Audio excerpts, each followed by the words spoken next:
Program anyar pemerintah bernama Iuran Tabungan Perumahan Rakyat banjir kritikan hingga penolakan dari para pekerja. Para pekerja mengaku harga kebutuhan hidup saat ini begitu tinggi sehingga potongan tapera bakal menyulitkan kehidupan mereka. Kita simak laporan khas redaksi. Tinggal bersama ibu dan keponakannya dalam satu rumah, Ayu yang berprofesi sebagai sales promotion girl di salah satu pusat perbelanjaan ini ingin memiliki rumah sendiri. Tapi jika gajinya harus dipotong 2,5%, Ayu merasa keberatan. Dalam sebulan, besaran upah minimum kabupaten kotanya masih harus dipotong iuran BPJS Ketenagakerjaan, Kesehatan, Koperasi, hingga potongan jika gagal memenuhi target penjualan. Jadi penghasilan bersihnya tinggal sekitar 3,5 juta rupiah. Jika program tapera jadi diberlakukan, maka gajinya akan dipotong lagi Rp87.500 dan tinggal Rp3.412.500. Sehari-hari, Ayu bersama suami yang penghasilannya juga di bawah UMR Surabaya harus menghidupi 2 anak. Keberatan sih Mbak ya, soalnya kan untuk potongannya juga segitu. Soalnya kita juga belum untuk biaya anak itu segitu, terus untuk sekolahnya, sekolah apalagi kan untuk kebutuhan sehari-hari juga mahal juga.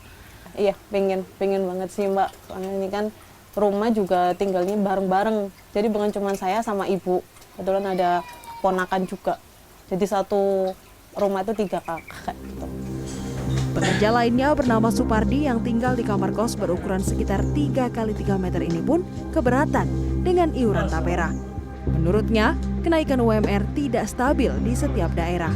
Sehari-hari satpam pabrik kompor ini harus menafkahi anak-anak dan istrinya yang tinggal di rumah mertua di kampung, serta membiayai hidupnya sendiri di Surabaya. Untuk memenuhi kebutuhan, Supardi sampai mencari penghasilan tambahan melalui jasa terapi alternatif. Untuk biaya hidup aja masih kurang dipotong lagi. Gimana? Kaum buruh itu harusnya yang dia itu upah naik, ya toh, dinaikkan dulu berapa persen atau 15%. Kemarin kan nggak dikabulkan kan pemerintah. Sedangkan untuk biaya kehidupan dinaikkan, sembako pun dinaikkan, pajak sudah naik. Di lain pihak, Badan Pengelola Tabungan Perumahan Rakyat atau Tapera menyatakan tak semua pekerja di Indonesia wajib untuk menjadi peserta Tapera. Komisioner BP Tapera Heru Pudio Nugroho mengatakan, dalam Undang-Undang 4 tahun 2016 dijelaskan hanya pekerja dengan gaji di atas upah minimum saja yang masuk menjadi peserta Tapera. Tidak semua pekerja diwajibkan menjadi peserta Tapera. Hanya yang pendapatannya lebih dari upah minimum. Di bawah upah minimum tidak wajib menjadi peserta tapera. Nah, oleh karena itu, dalam memperhitungkan target kepesertaan, kami juga sudah melakukan benchmarking kepesertaan ke beberapa lembaga existing.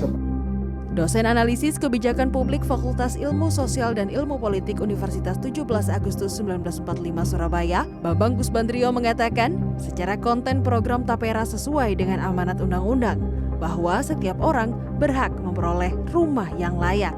Tapi dari sisi konteks, pemerintah perlu memahami kondisi ekonomi masyarakat dan kelas pendapatan para pekerja. Kenaikan pendapatan masyarakat dinilai relatif kecil, tapi tuntutan hidup semakin besar. Program Tapera dikhawatirkan membebani masyarakat dan jika dipaksakan akan mengakibatkan kekacauan. Maka sebaiknya dikaji ulang, ya. Karena saya melihat belum melihat naskah akademiknya. Bagaimana penelitian tingkat bawah pendapatan itu belum ada, sehingga merasa ujuk-ujuk dipaksakan dan kemudian kalau berpikir pendek, ini adalah satu cara untuk semakin meningkatkan APBN aja, pendapatan negara aja, tapi justru dengan cara mengeksploitasi, mengambil dari kekuatan ekonomi yang sudah lemah pada masyarakat. Bambang menambahkan para pemberi upah juga terbebani dengan kenaikan UMR dan subsidi iuran Tapera. Jika dipaksakan, kualitas produk akan dikurangi atau harganya dinaikkan dan masyarakat akan menjadi korban. Tim Liputan CNN Indonesia.